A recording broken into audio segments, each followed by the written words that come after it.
Bukharan Jews, also Bukharian Jews or Bukhari Jews or Yahudioni Bukhari Hebrew script, and, also called the Bnei Israel, are Jews from Central Asia who historically spoke Bukhari, a dialect of the Tajik Persian language. Their name comes from the former Central Asian Emirate of Bukhara, which once had a sizable Jewish community. Since the dissolution of the Soviet Union, the great majority have immigrated to Israel or to the United States, while others have immigrated to Europe or Australia. Background. According to some ancient texts, there were Israelites that began traveling to Central Asia to work as traders during the reign of King David of Jerusalem as far back as the 10th century BCE. When Persian King Cyrus conquered Babylon, he encouraged the Jews he liberated to settle in his empire, which included areas of Central Asia. In the Middle Ages, the largest Jewish settlement in Central Asia was in the Emirate of Bukhara. Among Bukharan Jews, there are two ancient theories of how Jewish people settled in Central Asia. Many Bukharan Jews trace their ancestry to the tribe of Naphtali and to the tribe of Issachar of the lost tribes of Israel who may have been exiled during the Assyrian captivity of Israel in 7th century BCE. Issacharoff is a common surname. There is another tradition stating that Central Asian Jews are descendants of the Israelites who never returned from the Babylonian captivity after exile in the 6th–5th century BCE. Modern sources have described the Bukhara Jews as, for example, an ethnic and linguistic group in Central Asia, claiming descent from 5th century exiles from Persia. The Bukharan Jews are considered one of the oldest ethno-religious groups of Central Asia, and over the years they have developed their own distinct culture.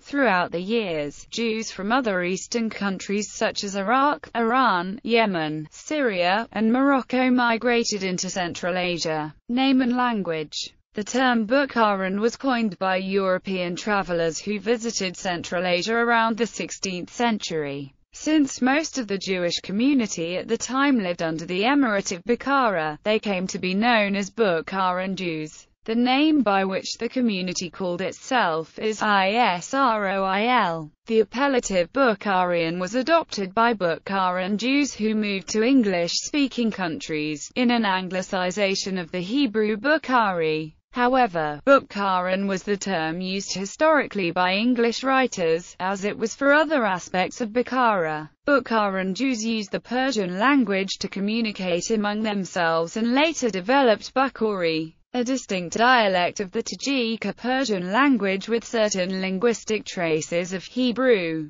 This language provided easier communication with their neighboring communities and was used for all cultural and educational life among the Jews. It was used widely until the area was Russified by the Russians and the dissemination of religious information was halted. The elderly Bukharan generation use Bukhari as their primary language but speak Russian with a slight Bukharan accent. The younger generation use Russian as their primary language, but do understand or speak Bukhari. The Bukharan Jews are Mizrahi Jews and have been introduced to and practice Sephardic Judaism. History. The first primary written account of Jews in Central Asia dates to the beginning of the 4th century CE. It is recalled in the Talmud by Rabbi Shmuel bar Bishna, a member of the Talmudist Academy in Pumbeditha, who traveled to Marjana and feared that the wine and alcohol produced by local Jews was not kosher. The presence of Jewish communities in Merv is also proven by Jewish writings on Osiris from the 5th and 6th centuries. Uncovered between 1954 and 1956,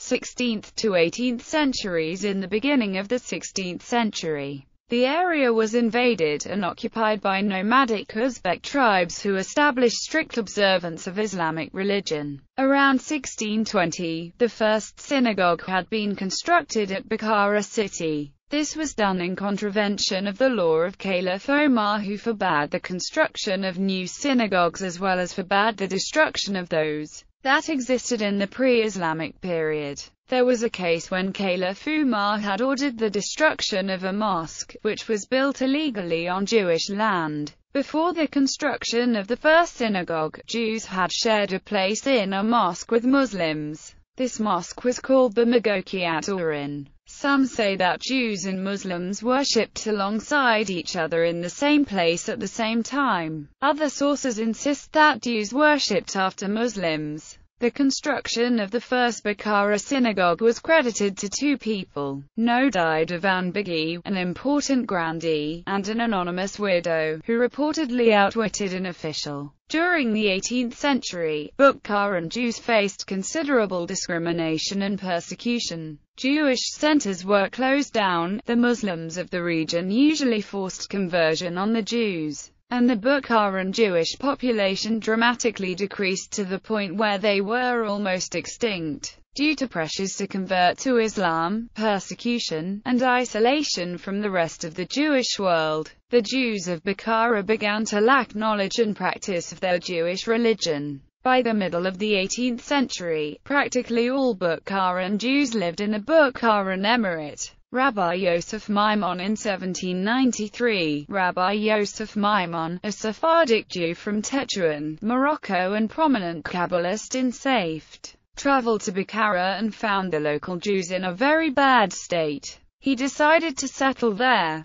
Maimon was disappointed to see so many Jews lacking knowledge and observance of their religious customs and Jewish law. He became a spiritual leader, aiming to educate and revive the Jewish community's observance and faith in Judaism. He changed their Persian religious tradition to Sephardic Jewish tradition. Maimon is an ancestor of Shlomo Moshiach, author Jeffrey Moshiach Masson, and the First Lady of Iceland Dorit Moshiach. 19th century. In 1843, the Bukharan Jews were visited by the so-called eccentric missionary, Joseph Wolff, a Jewish convert to Christianity who had set himself the broad task of finding the lost tribes of Israel and the narrow one of seeking two British officers who had been captured by the Emir, Nasrullah Khan. Wolff wrote prolifically of his travels, and the journals of his expeditions provide valuable information about the life and customs of the peoples he traveled amongst, including the Bukharan Jews. In 1843, for example, they collected 10,000 silver tanaga and purchased land in Samarkand, known as Makala Yakudian, close to Registan. In the middle of the 19th century, Bukharan Jews began to move to the land of Israel. The land on which they settled in Jerusalem was named the Bukharan Quarter and still exists today. In 1865, Russian troops took over Tashkent, and there was a large influx of Jews to the newly created Turkestan region. From 1876 to 1916, Jews were free to practice Judaism. Dozens of Bukharan Jews held prestigious jobs in medicine, law, and government, and many Jews prospered. Many Bukharan Jews became successful and well-respected actors, artists, dancers, musicians, singers, film producers, and sportsmen. Several Bukharan entertainers became artists of merit and gained the title People's Artist of Uzbekistan, People's Artist of Tajikistan, and even People's Artist of the Soviet Union. Jews succeeded in the world of sport also, with several Bukharan Jews in Uzbekistan becoming renowned boxers and winning many medals for the country. With the establishment of Soviet rule over the territory in 1917, Jewish life seriously deteriorated. Throughout the 1920s and 1930s, thousands of Jews, fleeing religious oppression, confiscation of property, arrests, and repressions, fled to Palestine. In Central Asia, the community attempted to preserve their traditions while displaying loyalty to the government. World War II and the Holocaust brought a lot of Ashkenazi Jewish refugees from the European regions of the Soviet Union and Eastern Europe through Uzbekistan. Starting in 1972, one of the largest Bukharan Jewish emigrations in history occurred as the Jews of Uzbekistan and Tajikistan immigrated to Israel and the United States. due to looser restrictions on immigration. In the late 1980s to the early 1990s, almost all of the remaining Bukharan Jews left Central Asia for the United States, Israel, Europe, or Australia in the last mass emigration of Bukharan Jews from their resident lands. After 1991, with the disintegration of the Soviet Union and foundation of the Independent Republic of Uzbekistan in 1991, some feared growth of nationalistic policies in the country. The resurgence of Islamic fundamentalism in Uzbekistan and Tajikistan prompted an increase in the level of emigration of Jews. Before the collapse of the USSR, there were 45,000 Bukharan Jews in Central Asia. Today, there are about 150,000 Bukharan Jews in Israel and 60,000 in the United States, with smaller communities in the USA like Phoenix, South Florida, Atlanta, San Diego, Los Angeles, Seattle, and Denver. Only a few thousand still remain in Uzbekistan. About 500 live in Canada. Almost no Bukharan Jews remain in Tajikistan.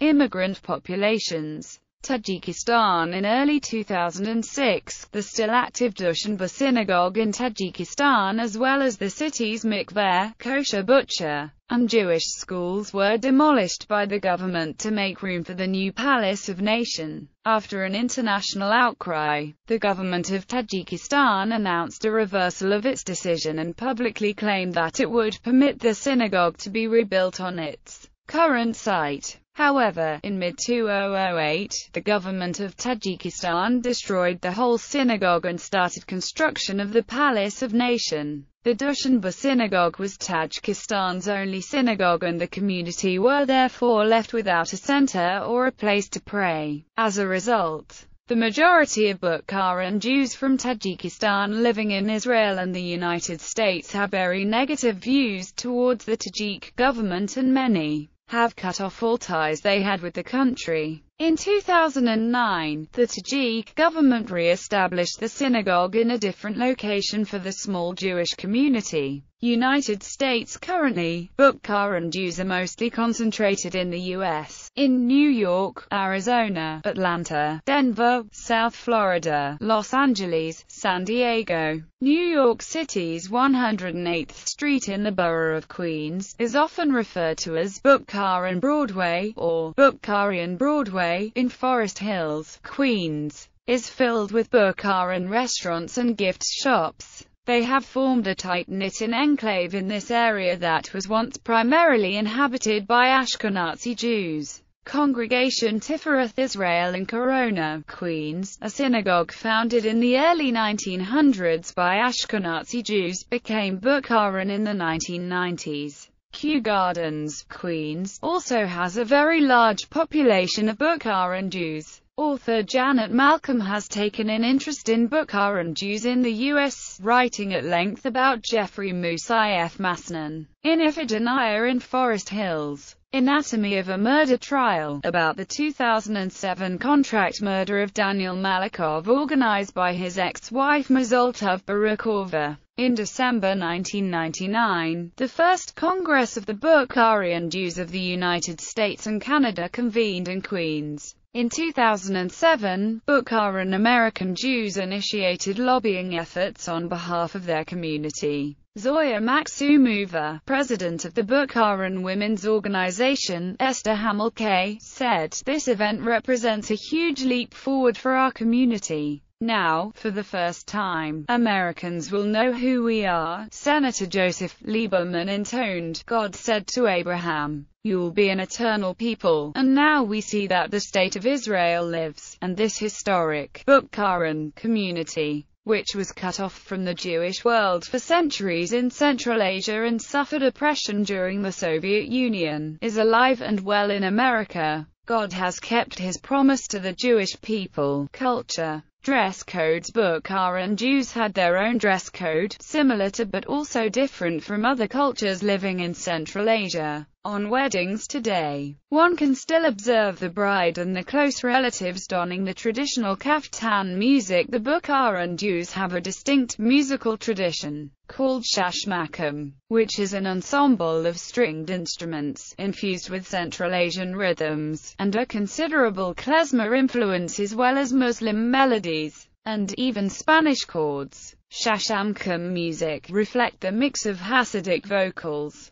Indian and Islamic instrumentals and Sufi-inspired texts and lyrical melodies. Cuisine. Bukharan cuisine consists of many unique dishes, distinctly influenced by ethnic dishes historically and currently found along the Silk Road and many parts of Central and even Southeast Asia. Shish kebab, or shashlik, as it is often referred to in Russian, are popular, made of chicken, beef or lamb. Pulled noodles, often thrown into a hearty stew of meat and vegetables known as lagman, are similar in style to Chinese lamian, also traditionally served in a meat broth. Sambusa, pastries filled with spiced meat or vegetables, are baked in a unique, hollowed-out tandoor oven, and greatly resemble the preparation and shape of Indian samosas. The Bukharians' Jewish identity was always preserved in the kitchen. Even though we were in exile from Jerusalem, we observed kashrut, said Isaac Masturov, another owner of Cheburitnaya. We could not go to restaurants, so we had to learn to cook for our own community. Plov is a very popular slow-cooked rice dish spiced with cumin and containing carrots, and in some varieties, chickpeas, and often topped with beef or lamb. Another popular dish is baksht, which consists of rice, chicken breast and liver cut into small cubes, with cilantro, which adds a shade of green to the rice once it's been cooked. Most Bukharan Jewish communities still produce their traditional breads, including naan, a circular bread with a flat center that has multiple pattern of designs topped with black and regular sesame seeds, and the other, called non-toki, bears the dry and crusty features of traditional Jewish matzah, but with a distinctly wheatier taste. Notable Bukharian Jews: Yisrael Aharoni, Israeli chef and restaurateur; Jacob Arabov, proprietor of Jacob & Co.; Ari Babakanov, musician from Uzbekistan; Amnon Cohen, Israeli politician and member of the Knesset for Shas;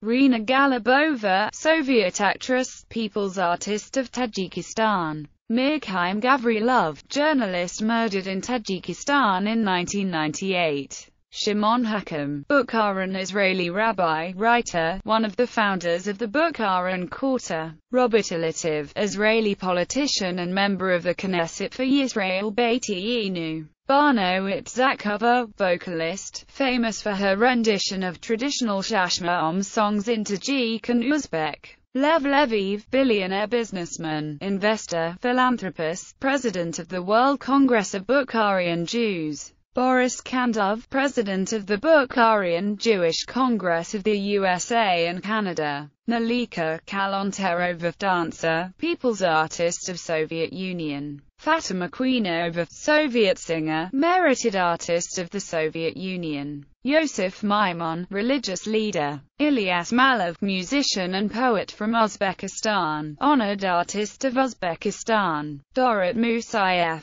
First Lady of Iceland; Guy Haimov, professional football player; Moshe Mishalov, professional football player; Jeffrey Musayev Masson, author; Shlomo Musayev, Israeli millionaire businessman; Shlomo Musayev, co-founder of the Bukharan Quarter in Jerusalem; Shoista Molodzanova, Shashmak singer, people's artist of Tajikistan; Gavriel Molokandov, popular Shashmako, artist, people's artist of Uzbekistan; Jacob Nazirov, Bukharan American rabbi from Afghanistan; Gideon Saar, Israeli politician who served as a member of Knesset for Likud; Yulia Shamalov Berkovich, Israeli politician who currently serves as a member of the Knesset for Kadima; Anthony Yadgerov, British businessman, Jewish community leader; Idan Yanov, Israeli singer, 2007 Israeli Artist of the Year; Suleiman Yudakov, Soviet composer and musician, people's artist of the Uzbek SSR.